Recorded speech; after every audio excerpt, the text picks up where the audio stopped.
Time to plant these peppers. Good morning, this is Florida Plant Mama coming to you from Zone 10A, Central Florida.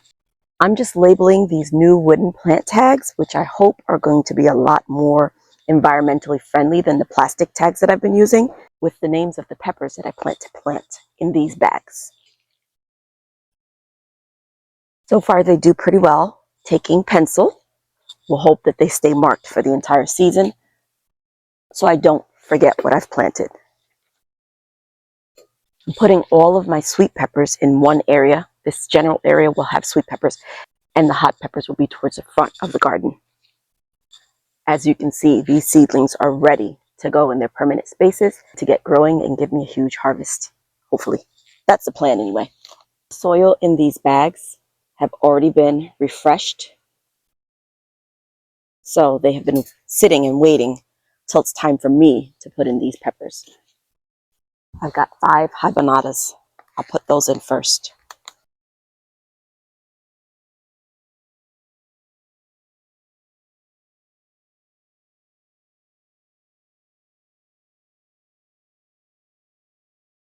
First habanada's in. I think I'm going to grab a spoon to get them out of the cell a lot faster and easier. This is my handy dandy garden spoon. Makes getting these plants out of these cells a lot less messy.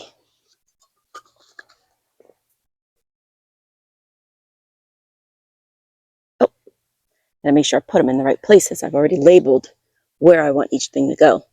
So let's get rid of some of these weeds in here. Weeds will make their way in any unplanted space. That's why I like to keep all of my soil covered at all times. We'll get all of the habanadas planted first.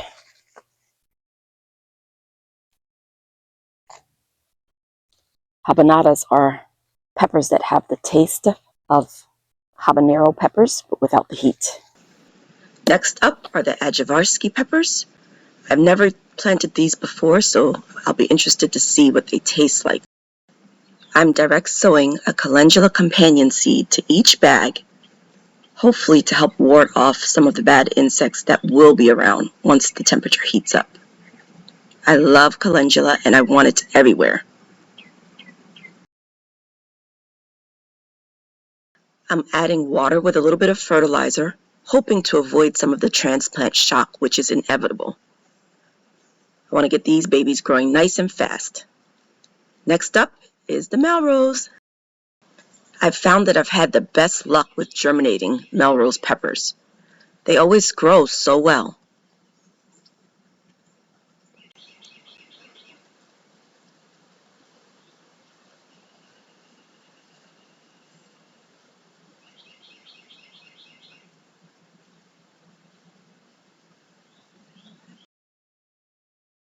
I placed the hot peppers in the front of the garden here because while this area is not fenced in, usually things don't mess too much with hot peppers.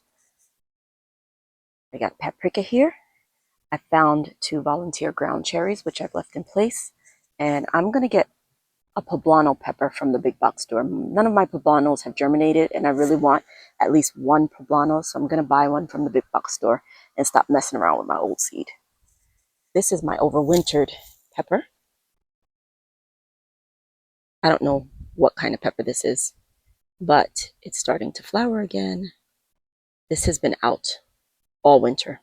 This is another paprika pepper here with a volunteer tomato, most likely another one of those Everglades tomatoes. Here's my cayenne put up here. And then we've just got an assortment of plants and blueberries in here. Going inside, I planted more hot peppers.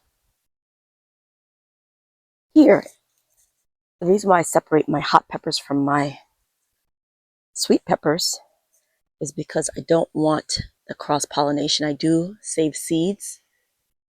Sometimes I'm successful, sometimes I'm not, but I don't want the sweet peppers mixing with the hot peppers and then having a hot sweet pepper.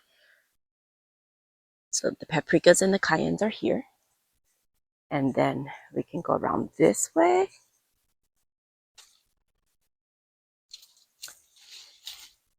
And here I have in the back or middle the other peppers that you saw me put in the dirt. Everybody's gotten a drink. Everyone has a companion. These are all melroses here. And update. I got an asparagus fern here that needs to be tied back a little bit so it stays out of my path. I put cucumbers in each one of these sugar snap pea bags. The sugar snaps will be ending their season soon, and I needed something else to put in this space. I do have either Seminole pumpkin or butternut squash growing in some of these bags, and I've also sprouted a couple of sugar baby watermelons, but I went ahead and added in cucumbers in any empty space. Hopefully, I figure if I grow them in multiple places in the garden, I'll have a better chance of yield. Another Seminole pumpkin or butternut squash. And as promised, I'm showing you the Roma tomatoes that have been directly sown into buckets. The reason why I put the Roma tomatoes in buckets is because this area here has a mole or a vole that likes to tunnel underneath it. So I am concerned about planting anything directly in this location. So periodically I come by and I kind of step on it. What I think I'll do is plant ground cherries in this space. And over here, I put in the seedling cucamelons. And then I cannot pass this lovely tree without showing you what's going on here. The loquats are looking beautiful. They are looking so good. Loquats turn an orange color when they're ripe. These are not quite there. When they're ready, they literally fall off when you touch them. You can't ripen them off of the tree. So I have to get these as soon as they ripen before the birds do. This is my oldest daughter's favorite fruit that I'm growing in this garden. So I think of her every time I pass by these trees. Something is building a nest there. That's all for today. I hope you have a wonderful and blessed day.